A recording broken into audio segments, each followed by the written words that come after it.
Halo, selamat pagi kawan pajak. Selamat datang di Becak The Podcast Belawan cerita tentang Pajak.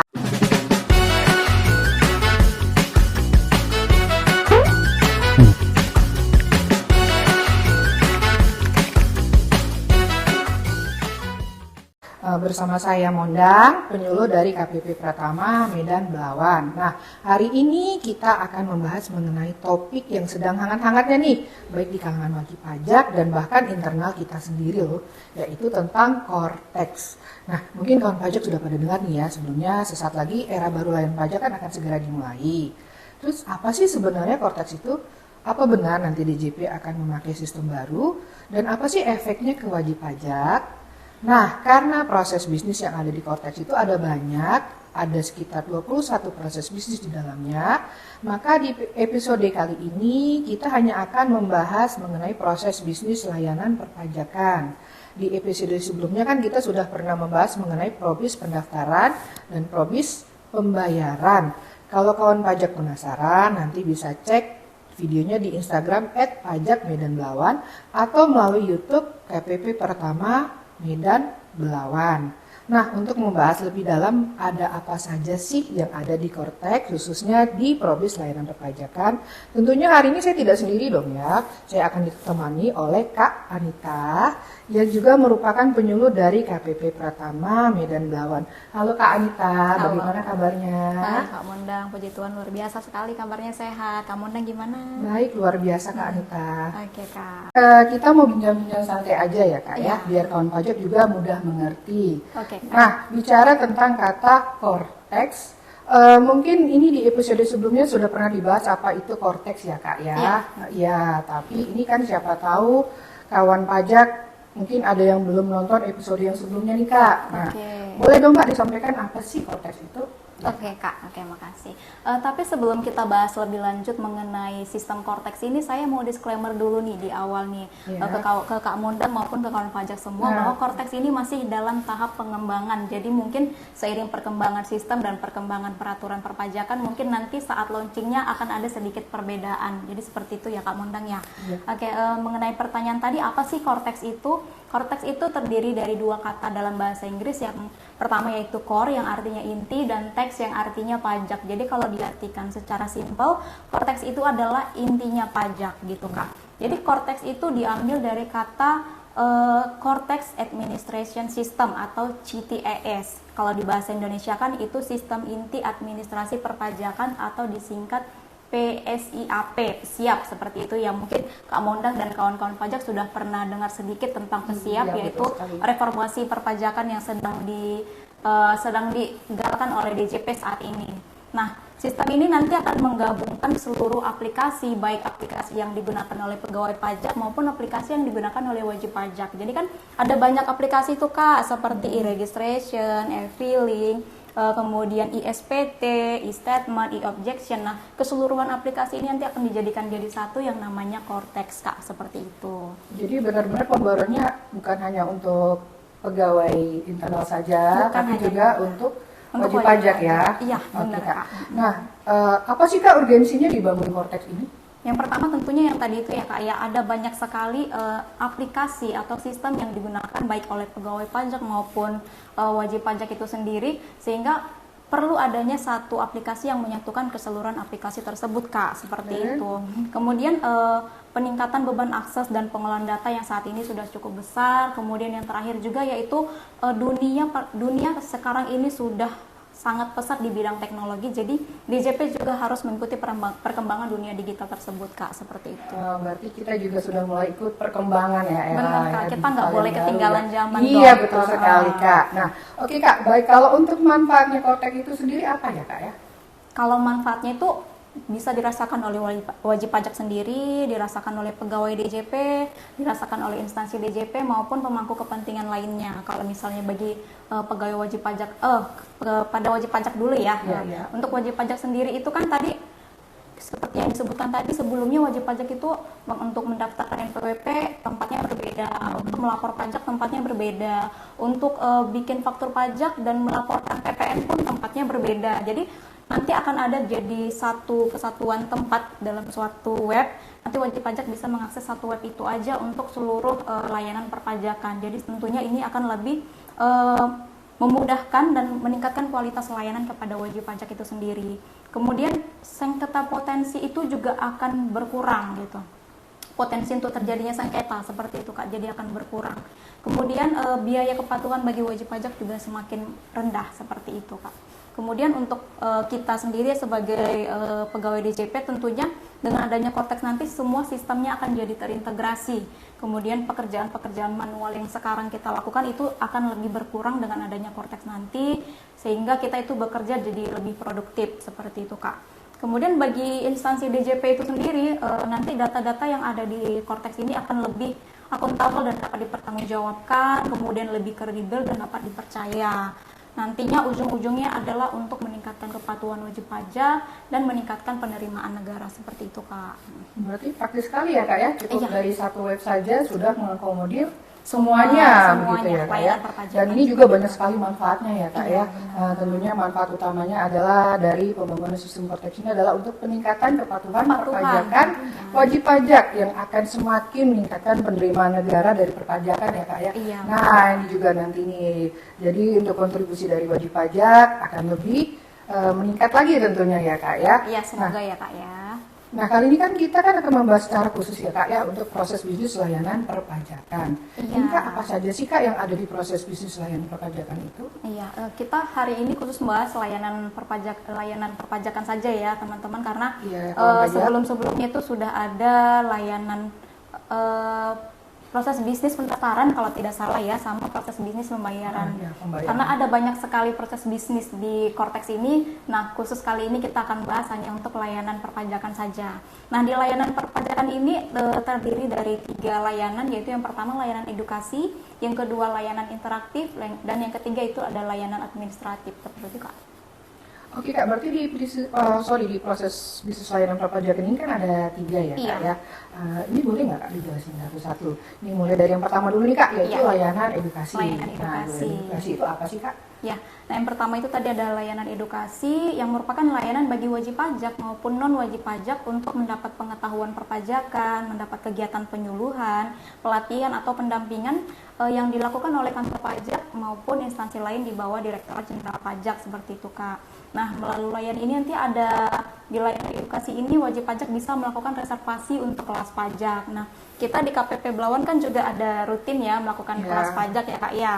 Nah, tapi mungkin ada wajib pajak yang belum mendapatkan informasi tersebut, atau mungkin mendapatkan informasi tapi mungkin ada keperluan atau kepentingan di hari pelaksanaan kelas pajak tersebut, jadi terlewat nih kelas pajaknya.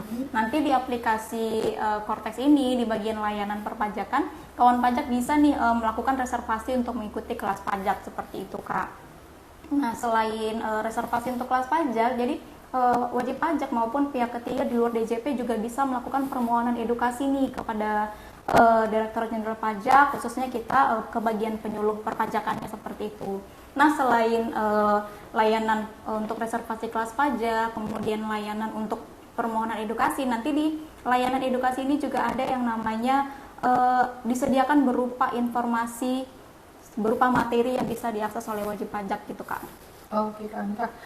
Tadi kan Kak Anita tuh ada menyebut mengenai kelas pajak ya Kak? Iya, kelas pajak. Nah ini coba dong Kak, bisa dikasih tahu nggak kawan pajak, kelas pajak itu apa sih? Oke, mungkin ada ya teman-teman pajak yang masih bingung kelas pajak itu apa sih maksudnya. Jadi, kelas pajak ini merupakan suatu program edukasi perpajakan yang dilaksanakan oleh kantor pajak untuk suatu topik perpajakan tertentu. Misalnya kita mau belajar tata cara pembuatan bukti potong, tata cara pelaporan SPT tahunan, tata cara pembuatan faktur pajak, seperti itu ya Kak ya. Jadi di kelas pajak itu kita akan membahas suatu topik tertentu itu secara mendalam seperti itu Kak. Mengenai kata aja begitu ya Kak Iya. ya. Terus kalau untuk permohonan edukasi itu maksudnya gimana Kak?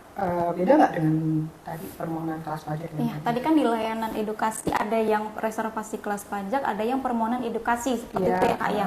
Itu beda apa enggak sih? Itu beda ya Kak. Jadi permohonan untuk mereservasi kelas pajak itu kan itu kelas pajaknya diadakan oleh kantor pajak gitu ya, diadakan oleh Direktorat Jenderal Pajak, yang mana wajib pajak mereservasi untuk mengikuti kegiatan tersebut. Sementara untuk permohonan edukasi, ini acaranya itu diselenggarakan oleh wajib pajak atau instansi di luar Direktorat Jenderal Pajak dengan cara meminta narasumber kepada kantor pajak seperti itu. Jadi kita penyuluh di KPP Pratama itu diminta untuk menjadi narasumber ataupun menjadi pembicara, moderator atau panelis di acara di luar kantor pelayanan pajak seperti itu, Kak.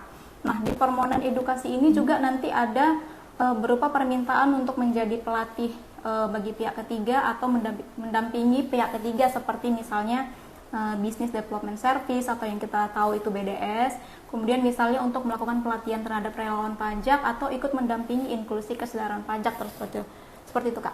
Oh, berarti beda ya Kak ya antara permohonan kelas pajak dan permohonan edukasi. Beda. Biasanya Kak, berarti kalau kelas pajak itu biasanya kita yang mengadakan atau membuat jadwalnya begitu ya Kak ya. Tapi kalau permohonan edukasi itu jadwalnya dari pihak luar, dari wajib pajak yang menentukan jadwalnya dan meminta kita untuk hadir sebagai narasumber begitu ya Kak. Oke Kak, nah untuk saluran untuk reservasi kelas pajak dan permohonan edukasi ini apakah hanya dari portal wajib pajak saja Kak atau adakah saluran lainnya? Ya, selain nantinya dari portal wajib pajak juga bisa diajukan secara tertulis ke KPP atau datang aja langsung ke kantor pajak untuk minta diadakan reservasi kelas pajak atau meminta untuk mengajukan permohonan narasumber tadi Kak.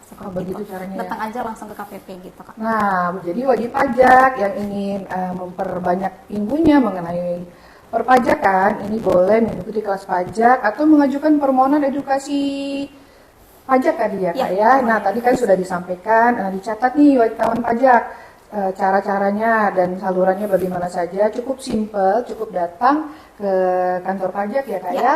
Jika ingin mengadakan edukasi di luar dari kantor ini boleh cukup datang dan mengajukan permohonan untuk permintaan narasumber begitu ya. Oke Kak, tadi kan Kakak juga sudah bilang bahwa di menu layanan edukasi ini juga ada informasi materi edukasi. Ini maksudnya berupa materi yang bisa diunduh oleh wajib pajak gitu ya Kak ya? Iya, jadi materi edukasi ini bisa merupakan paparan materi, infografis, buku, leaflet dan lain-lain yang isinya itu seputaran tentang pengetahuan tentang perpajakan yang bisa diakses oleh kawan pajak. Ini nanti tujuannya untuk membantu pelaksanaan hak dan kewajiban perpajakan secara mandiri gitu Kak. Jadi mungkin kawan pajak sebelum melakukan reservasi kelas pajak atau sebelum melakukan permohonan edukasi boleh dibaca-baca dulu materi yang ada di layanan perpajakan tersebut gitu Kak.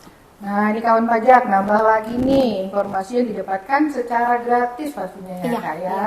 Jadi untuk kawan pajak nih nggak bisa lagi ini bilang aduh saya tidak tahu karena nantinya akan disediakan informasi yang sudah lumayan lengkap ya Kak ya. Kawan pajak bisa mengaksesnya terlebih dahulu dan bisa mendapatkan tambahan ilmu dari situ tentunya. Nah, Kak, jadi kalau kita mau belajar secara mandiri ini bisa dibaca-baca ya Kak ya, materi yang disediakan di layanan edukasi ini. Oke deh Kak, kalau begitu kita sekarang beralih ke layanan yang kedua ya Kak Anita ya, yaitu layanan interaktif. Ini boleh nggak Kak, tolong dijelaskan layanan interaktif itu apa sih? Layanan interaktif ini sekarang maupun di masa akan datang kemungkinan bakalan sama ya, karena layanan interaktif itu merupakan komunikasi dua arah antara wajib pajak dan Direktorat Jenderal Pajak, yang mana ini nanti merupakan komunikasi seperti memperoleh informasi perpajakan, untuk melakukan pengaduan, untuk memberikan saran maupun memberikan apresiasi seperti itu. Sama seperti yang sekarang gitu ya Kak ya. Kalau misalnya wajib pajak mau mendapatkan informasi kan bisa telepon ke Kering Pajak gitu, atau untuk melakukan pengaduan bisa ke pengaduan.pajak.go.id. Gitu juga dengan saran dan apresiasi kemungkinan juga sama ya, bisa dilakukan ke Kering Pajak tersebut gitu Kak. Berarti ini seperti contact center ya Kak ya? Iya, contact center juga, tapi nanti di masa yang akan datang di Cortex nanti tidak hanya melalui contact center aja, tapi bisa juga melalui portal wajib pajak tadi itu Kak, gitu. Oke, baiklah kawan pajak, ini mungkin sudah jelas ya informasi mengenai layanan yang kedua tadi, yaitu layanan interaktif. Oke Kak, sekarang ini kita bahas mengenai layanan yang terakhir, yaitu layanan administratif. Nah ini maksudnya gimana nih Kak, layanan administratif? Layanan administratif ini seperti judulnya ini bersifat administratif ya Kak ya. Jadi layanan ini untuk menerima pemberitahuan, mengajukan permohonan administrasi, kemudian untuk menerima laporan produk layanan administratif seperti itu. Misalnya nih kawan pajak mau melakukan permohonan PBK, melakukan permohonan surat keterangan bebas, melakukan permohonan non efektif NPWP, atau memberitahukan penggunaan NPPN, memberitahukan atau mendownload surat keterangan PP 55 ya untuk wajib pajak UMKM. Nanti ini semuanya bisa disediakan di layanan administratif ini Kak, gitu secara online. Berarti semuanya bisa dilakukan secara online, Iya, ya, tanpa iya. berjauh-jauh lagi ke kantor pajak ya Benar, Kak ya? iya Kak. Oke Kak, memang sebelumnya kan layanan atau permohonan administrasi yang Kakak sebutkan tadi kan sudah bisa secara online juga ya Kak, melalui Ya, DJP tapi online. nggak seluruhnya tuh Kak. Iya, ini kan contoh seperti SK BPH Final UMKM, BP Iya. 55, KSWP, kemudian juga permohonan PBK ya. yang kita Permohonan sebut PBK juga PBK. sudah bisa online sekarang ya Kak. Iya. Ya. Nah ini hanya tinggal memindahkan salurannya aja gitu ya Kak ya, dari DJP online ke Cortex gitu. Iya, ya benar. Nanti kan tadinya permohonan administrasi yang udah bisa diajukan secara online sekarang seperti permohonan PBK, download sertifikat surat keterangan PP 55, kemudian KSWP kan sebelumnya sudah bisa online, nanti akan dipindahkan ke Cortex. Tapi ada juga permohonan-permohonan yang sebelumnya belum bisa diajukan secara online, nantinya di Cortex ini, di layanan administratif ini sudah bisa diajukan secara online seperti permohonan non efektif NPWP, permohonan penghapusan NPWP, kemudian pencabutan pengukuhan PKP yang sekarang kan belum bisa online tuh Kak, nantinya ini sudah bisa di-online-kan di Cortex ini Kak gitu. Oh berarti ini bukan cuma pindah aja ya Kak ya dari DJP online ke Cortex, tapi banyak penambahan lainnya ya? Ada banyak penambahan. Akan ada banyak menu lainnya yang sebelumnya tidak ada di DJP online. Benar. Itu akan semakin dilengkapi di Cortex. Di gitu Cortex ya, Kak, nanti, ya. Kak. Nah, lebih simpel dan praktis lagi nih kawan pajak nih. Oke Kak, baik, pastinya ini kan mempermudah wajib pajak ya, karena kan tidak harus datang ke kantor pajak seperti yang saya bilang tadi, tidak perlu jauh-jauh datang, Iya. tidak perlu lama-lama antri, jadi kan bisa menghemat waktu, tenaga dan juga uang pastinya ya Iya. Kak ya. Nah, nanti Menghemat ongkos ya, benar gitu ya. sekali Kak ya. Jadi semua layanan perpajakan nanti di Cortex ini bisa dilakukan dari satu tempat, yaitu dari portal pajak tadi. Jadi permohonan-permohonan yang sedang diajukan wajib pajak pun bisa dipantau dari situ Kak, sedang di mana nih prosesnya seperti itu. Nah, nanti kalau permohonannya sudah selesai, nanti akan ada notifikasi yang keluar di akun portalnya wajib pajak tersebut gitu Kak. Kayak kita ada dapat notifikasi dari Instagram kayak gitu. Nanti ini juga kayak gitu. Berarti akan ada pemberitahuannya selalu ya Kak ya? Iya. Nah nih kawan pajak berarti kan cukup menghemat waktu, menghemat tenaga ya Kak ya, dan menghemat ongkos juga, menghemat duit tadi tentunya, dan praktis bisa dikerjakan di mana saja nih kawan pajak. Bisa dari rumah atau pas kawan pajak misalkan lagi keluar kota juga bisa ya Kak ya, tanpa harus datang langsung ke kantor pajak begitu ya Kak ya. Nah, oke Kak, nih makin canggih nih ya Kak ya. Bener dong, Kedepannya akan Kak, semakin iya. canggih tentunya. Nah, ini kan tadi kan kita sudah bahas 3 layanan yang ada di proses bisnis layanan perpajakan ya Kak ya. Tapi ini dari tadi kita menyebutkan soal portal wajib pajak nih. Benar, belum kita Tapi jelasin ya. kayaknya iya belum dikasih tahu nih Portal wajib pajak. portal wajib pajak itu apa dan bagaimana nih. Kawan pajak juga ada yang nggak tahu belum nih?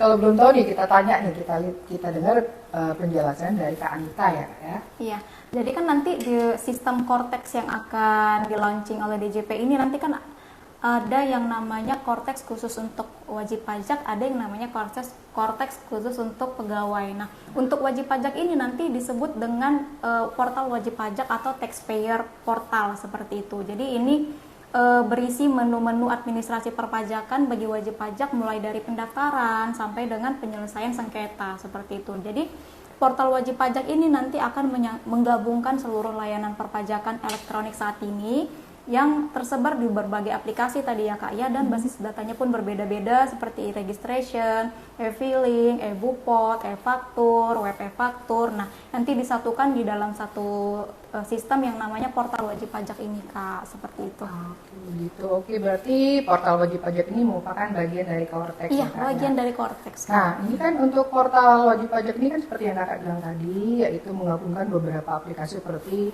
e-registrasi, kemudian e-filing, e-faktur dan sebagainya nih. Itu kan sebelumnya kita punya password akun masing-masing yang bisa jadi berbeda satu sama lainnya nih Kak. Tiap aplikasi mungkin beda-beda password nih bisa jadi kan. Nah, nantinya untuk mengakses portal wajib pajak ini kita apakah akan diberikan password yang baru atau tetap menggunakan satu-satu seperti sebelumnya? Oh, enggak ya Kak ya. Jadi mungkin kan kawan pajak saat ini punya akun DJP online, punya juga akun e-faktur, punya juga akun web e-faktur atau e-nova, yang mana semuanya ini passwordnya berbeda seperti itu ya. Jadi nanti di Cortex ini kawan pajak itu kita hanya mengacu ke DJP online. Nah, tapi pun tidak menggunakan password yang ada di DJP online. Jadi nanti kawan pajak yang sebelumnya sudah pernah punya akun DJP online, nanti ini untuk pindah ke Cortex-nya ini hanya tinggal mengatur ulang kata sandinya. Tapi dengan catatan hanya menggunakan email yang sudah pernah didaftarkan di DJP seperti itu, Kak. Berarti emailnya harus sudah terdaftar terlebih dahulu, dan nanti hanya cukup menggunakan satu password saja begitu ya Kak ya, untuk semuanya ya. Ya, ini soalnya juga meminimalisir ya Kak ya, yang suka lupa password nih. Nanti kan DJP aduh lupa. Ternyata berbeda dengan ya seperti tadi yang untuk registrasi dan segalanya, dan segala yang lain-lainnya gitu. Sekarang cukup satu password saja ya, satu login password, aja. tapi dengan catatan emailnya adalah menggunakan email yang pernah didaftarkan di DJP waktu kita pakai DJP online gitu Kak. Oke, Kak. Nah, kalau email yang pernah didaftarkan ke DJP ini kan sudah tidak bisa diakses lagi nih Kak, atau udah nggak valid lagi, atau mungkin dia lupa nih passwordnya. Biasa kan kita suka gitu ya Kak ya, emailnya lama kita lupa passwordnya. Nah, ini bisa nggak Kak kita ganti emailnya? Wajib pajak yang lupa email yang pernah didaftarkan di DJP online gitu ya, itu dianggap sebagai pengguna baru nih nanti di Cortex, sehingga perlu melakukan permohonan akses digital. Jadi gini kan pajak, di halaman awal untuk login di Cortex nanti atau di portal wajib pajak ini ada 3 pilihan. Yang pertama itu new registration, ini untuk kawan pajak yang belum memiliki NPWP sama sekali. Kemudian menu yang kedua itu adalah lupa password. Nah, ini untuk kawan-kawan pajak yang udah pernah punya DJP online tapi nanti akan memindahkan akunnya ke Cortex. Nanti kita akan setel ulang passwordnya melalui menu lupa password ini, tapi dengan catatan emailnya itu pakai email yang masih ada di DJP online. Nah, yang ketiga itu ada yang namanya akses digital. Disinilah kawan pajak yang sebelumnya sudah pernah punya akun DJP online tapi lupa email yang dipakai untuk DJP online itu apa, kita nanti pakainya yang akses digital ini, kayak gitu Kak. Oke Kak, begitu ya. Berarti ini tetap ada solusinya tetap ya. Ada solusinya. Jadi ini kawan pajak nih tidak perlu khawatir. Kalau yang lupa email atau lupa password atau email sudah nggak valid lagi, tadi ada solusinya ya Kak ya. Didaftarkan ulang ya Kak ya. Oke, nah ini Kak, boleh di-spill nggak sih ini kira-kira kapan sih Cortex ini akan mulai dijalankan? Ini pasti kawan-kawan pajak pada penasaran nih ya kan, karena kita kan udah bahas panjang lebar nih, tapi kita belum tahu kapan kira-kira aplikasinya akan mulai digunakan. Nah, bisa di-spill atau dikasih bocoran nih kapan kira-kira? Oke. Nah, untuk informasi nih ya kawan pajak sekalian, Cortex ini saat ini masih dalam tahap pengujian dan sudah hampir rampung nih Kak Mondang ya. Jadi di tahap pengujian ini nanti akan ada beberapa kawan pajak yang terpilih untuk mencoba melihat, mempelajari dan mencoba Cortex ini Kak gitu. Jadi nanti setelah tahap pengujian ini sudah selesai, kemudian tidak ada lagi book-booknya seperti itu ya Kak ya. Kemudian nanti doakan saja semoga di tahun 2024 ini sudah launching seperti itu. Dan kawan pajak setidaknya sedikit-sedikit sudah ada gambaran nih mengenai proses bisnis yang ada di Cortex nanti melalui IG Live kita, melalui podcast seperti itu Kak.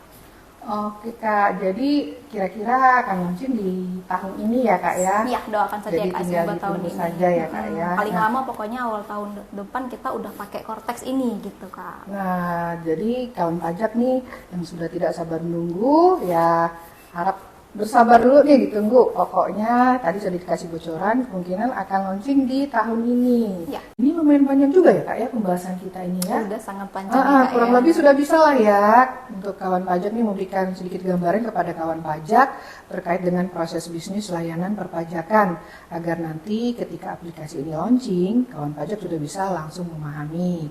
Nah, oke. Terima kasih banyak ya buat narasumber kita, Kak Anita. Sama-sama, sudah meluangkan waktunya untuk hadir di podcast kita hari ini. Semoga sehat selalu dan lancar dalam pekerjaannya Kak Anita ya. Kak Mondang juga semoga lancar dalam pekerjaan. Iya Kak, terima kasih Kak Anita. Nah, ini jika kawan pajak memiliki pertanyaan terkait pendaftaran NPWP maupun pertanyaan lainnya seputar perpajakan, ini silahkan tinggalkan komentar atau bisa juga dengan menghubungi kami melalui WhatsApp yang ada pada link di bio Instagram dan YouTube kami. Dan juga jangan lupa untuk follow media sosial resmi KPP Pratama Medan Belawan untuk mendapatkan info-info perpajakan dan info pelaksanaan edukasi seperti kelas pajak, IG Live, dan lain-lain. Nah, ini kan jadi kawan pajak jangan lupa untuk follow Instagram kami karena di situ akan ada banyak sekali informasi maupun pengumuman-pengumuman mengenai perpajakan ya Kak ya, juga pengumuman mengenai kelas pajak dan lain sebagainya. Dan ini juga tentunya semoga bermanfaat ya untuk kawan pajak semuanya. Dan akhir kata saya Mondang dan juga Kak Anita ini pamit undur diri. Sampai jumpa di podcast-podcast selanjutnya ya kawan pajak. Dadah.